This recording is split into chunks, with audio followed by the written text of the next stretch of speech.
హల్లెలూయా. ప్రభునందు ప్రియదేవుని పిల్లారా, నేటి వాక్య ధ్యానము కొరకు మిమ్మల్ని ప్రేమతో ఆహ్వానిస్తూ ఉన్నాను. నేటి వాక్య ధ్యానముగా 37వ దావీదు కీర్తన 27వ వచనాన్ని చదువుకుని ధ్యానం చేసుకుందాం. కీడు చేయటం మాని మేలు చేయము, అప్పుడు నీవు నిత్యము నిలుచుదువు. ఆమేన్. ప్రభునందు ప్రియదేవుని పిల్లారా, చదువుకున్న లేఖ నిమిత్తమే ప్రార్థన చేద్దాం. ప్రేమగల ప్రియ పరలోకపు తండ్రి, గొప్ప దేవ, నీకు వందనాలయ్యా. ఏ మంచి లేని మా జీవితంలో మరొక నూతన ఉదయాన్ని మాకు అనుగ్రహించారు తండ్రి. అందును బట్టి మీకు వేలాది కోట్లాది స్తోత్రాలు దేవా. ప్రతి ఉదయమున మీ దివ్యమైన వాక్కులను మేము ధ్యానం చేస్తూ ఉండగా ఈరోజు కూడా మేము చదువుకున్న ఈ లేఖన భాగాన్ని మా కొరకు దీవించండి. ఈ లేఖన భాగంలో నుండి కొన్ని ఆత్మీయ సత్యాలు మీరే మాకు బోధించి నేర్పించమని యేసయ్య పరిశుద్ధ నామమున ప్రార్థించి వేడుకుంటూ ఉన్నాము తండ్రి. ఆమేన్. ప్రభునందు ప్రియదేవుని పిల్లరా, ఈ 37వ దావీదు కీర్తనలో 8 హెచ్చరికలు దేవుడు చేశాడు అని, ఆ 8 హెచ్చరికలలో మరి 7వ హెచ్చరికను ఈరోజు మనం ధ్యానం చేయబోతా ఉన్నాం. దేవుని పిల్లలు వర్ధిల్లడం చూసి కంగారు పడుతున్నటువంటి తన విశ్వాసులను ఆయన ఈ కీర్తన ద్వారా ఒక మంచి ఉపదేశాన్ని ఇవ్వాలని, మరి మంచి ఉపదేశమును మనకు బోధిస్తూ ఉన్నాడు. విశ్వాసి అయినటువంటి వానికి మరి ఎవరైతే దేవుని నామాన్ని ఎరగకుండా దుర్మార్గులుగా, దుష్కార్యములు చేసేవారిగా, చెడ్డ మనసు కలిగిన వారిగా వారు అంతకంతకు ఎదుగుతూ ఉన్నారో, వర్ధిల్లుతూ ఉన్నారో, వారిని చూసి కంగారు పడుతున్న తన పిల్లలైన విశ్వాసులైన వారికి ఆయన ఒక ఆధ్యాత్మిక ఉపదేశాన్ని మరి దేవుడు ఇక్కడ పొందుపరిచాడు. ఈ కీర్తనలో మనం చూసినట్లయితే 8 హెచ్చరికలు లేదా దేవుని ఆదేశాలు మనం ఇక్కడ చూడవచ్చు. మనం దగ్గరగా 4 రోజుల నుండి 5 రోజుల నుండి మనము ఈ యొక్క హెచ్చరిక లేదా ఆదేశాలను మనం ధ్యానం చేస్తూ వస్తూ ఉన్నాం. ఆ క్రమంలోనే ఈరోజు 7వ హెచ్చరికను లేదా దేవుని ఆదేశాన్ని మనం ధ్యానం చేయబోతా ఉన్నాం. మనం చదువుకున్న 27వ వచనంలో కీడు చేయుట మానము, కీడు చేయుట మాని మేలు చేయము, అప్పుడు నీవు నిత్యము నిలుచుదువు. హల్లెలూయా. ప్రియదేవుని పిల్లలారా, కీడు చేయటం మాని మేలు చేయి, అప్పుడు నీకు ఏమి దొరుకుతుంది అని అంటున్నాడంటే దేవుడు, నీవు నిత్యము నిలవాలి అని అంటే ఈ భూమి మీద దేవుడు నీకు ఇచ్చిన ఆయుష్ కాలము చాలా స్వల్పము. ఆయన నీకు పెట్టినటువంటి మరి ఆ యొక్క గడియ చాలా స్వల్పము. కానీ మానవుడు తన జీవితాన్ని చూసి, తన పలుకుబడిని చూసి, తనకున్న ఆస్తిపాస్తులను చూసి అనుకుంటా ఉంటాడు, నాకేంటి, నేనే గొప్పవాడినైపోయాను, నాకు ఏది కూడా కొదువలేదు, నేను ఒక 1000 సంవత్సరాలు బ్రతికేస్తానని మనసులో తను అనుకుంటా ఉంటాడు. కానీ ప్రియదేవుని పిల్లరా, నరుని ఆయుష్ 70 సంవత్సరములు, మరి అధిక బలమున్న ఎడల 80 సంవత్సరాలు. అయినను వాటి ప్రయాస ఆయాసమే.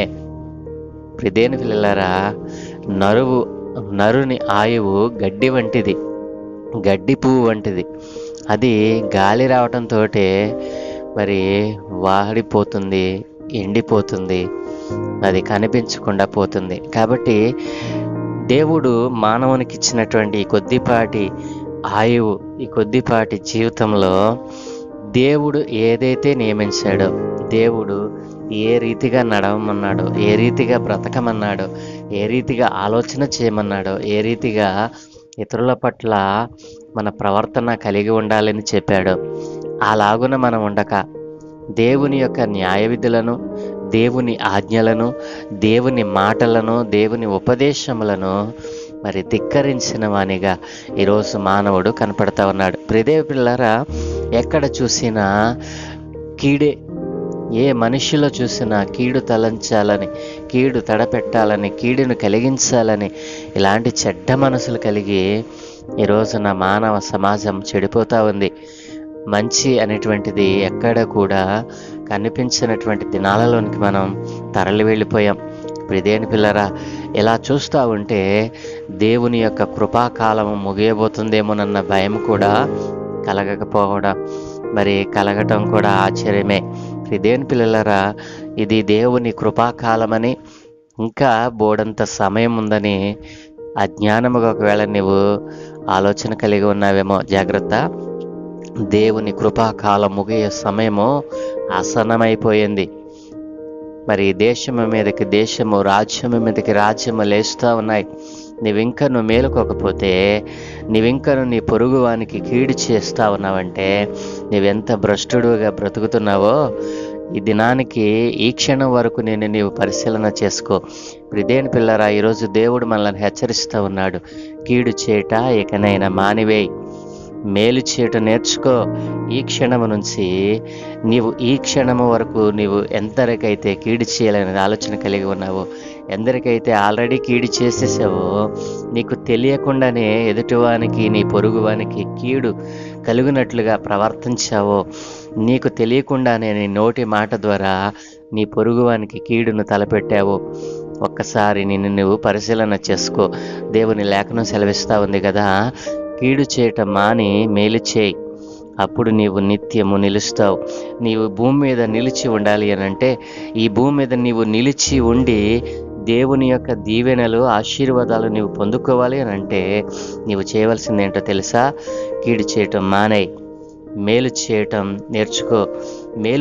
ఎలా చేయాలనేది నీవు ఈ రోజు నుండే దానిని అభ్యాసన చేయి అని దేవుని లేఖనం సెలవిస్తూ ఉంది. ప్రియదేని పిల్లరా, కీడు చేయటం మాని మేలు చేస్తే మనకు దేవుడిచ్చేటువంటి ఆధిక్యత, ధన్యత ఏమిటంటే మనము నిత్యము నిలుస్తాం.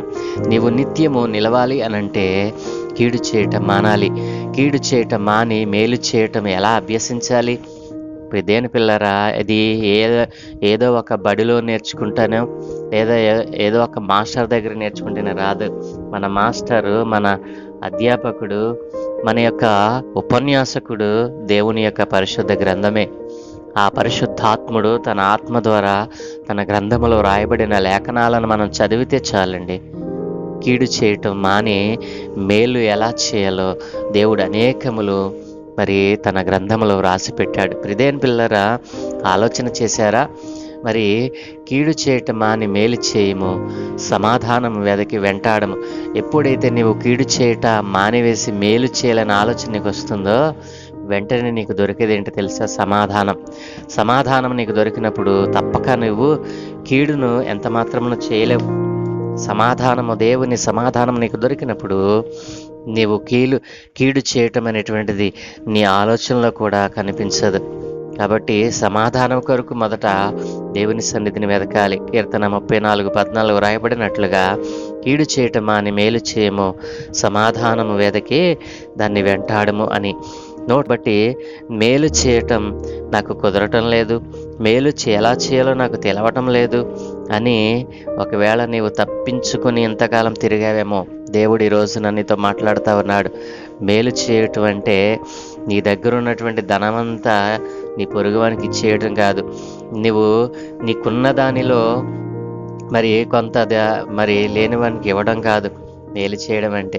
ఇదేని పిల్లరా, నీవు ఎంతకాలము ఏ నోటి మాట ద్వారా అయితే నీ పొరుగువానికి కీడును తలపెట్టావో, ఈ రోజున ఆ కీడును తలపెట్టే ఆలోచన, ఆ కీడును తలపెట్టేటువంటి, కీడును కలిగించేటువంటి మాట, ఆ కీడును కలిగించేటువంటి ఆలోచన, ఇవన్నీ కూడా నీవు విడిచిపెట్టాలి.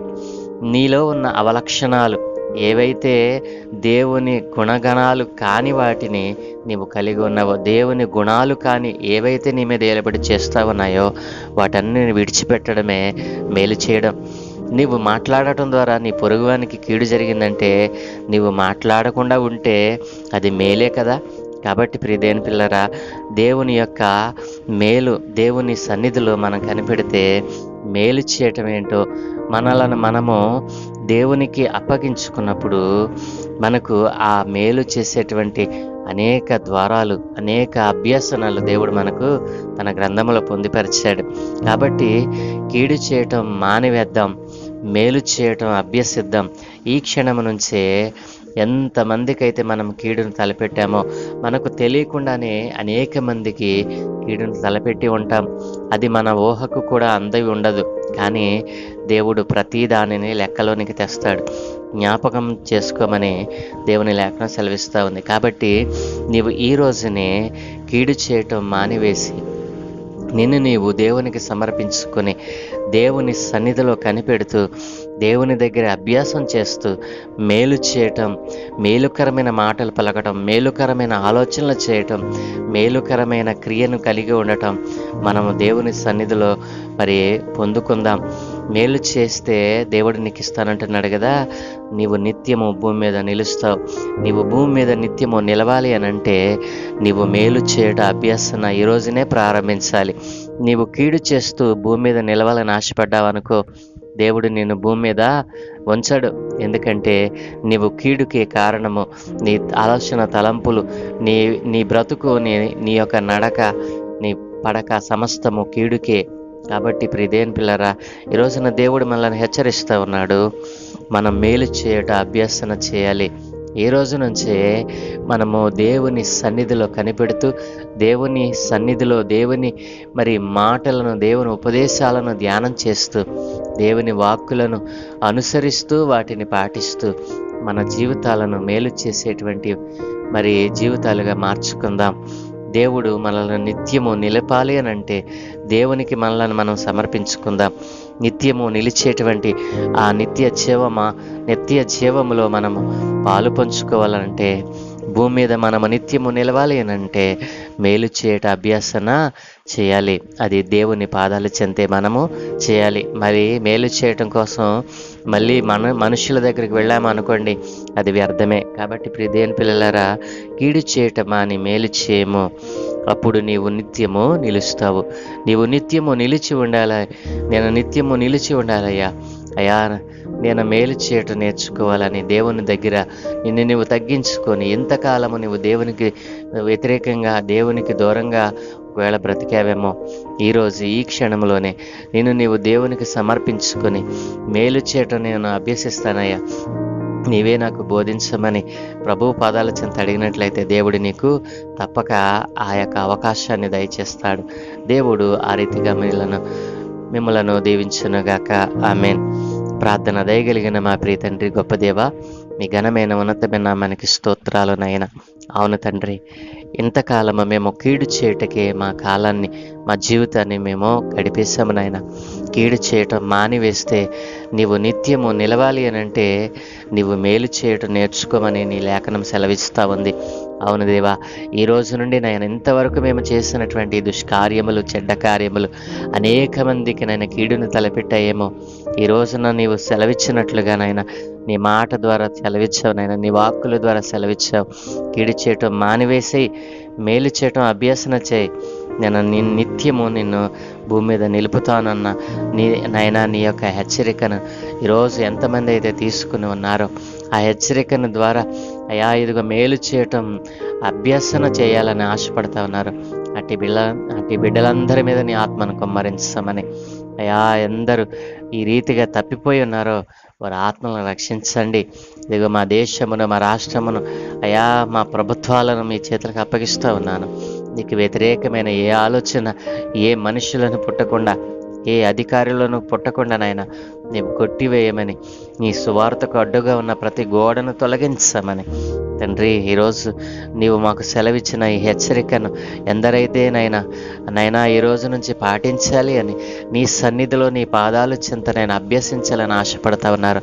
మేలు చేయటం నేర్చుకునేటట్లుగా ప్రతి ఒక్కరిని మీరు పురుకొల్పమని తండ్రి, దాని ద్వారా నీవు నిత్యము ఈ భూమి మీద నిలుపుతావనని నీవు చేసినటువంటి ఈ హెచ్చరికను నాయన మా జీవితంలో నెరవేర్చమని, ఈ దినం మేము చేయ పనులన్నింటి మీద మీకు అనుదృష్టి ఉంచి మీ దూతల కాపుదలను గ్రహించి మీరే మహిమ పొందుకోమని యేసయ్య పరిశుద్ధ నామమున ప్రార్థించి వేడుకుంటూ ఉన్నాము తండ్రి. Amen, amen, amen.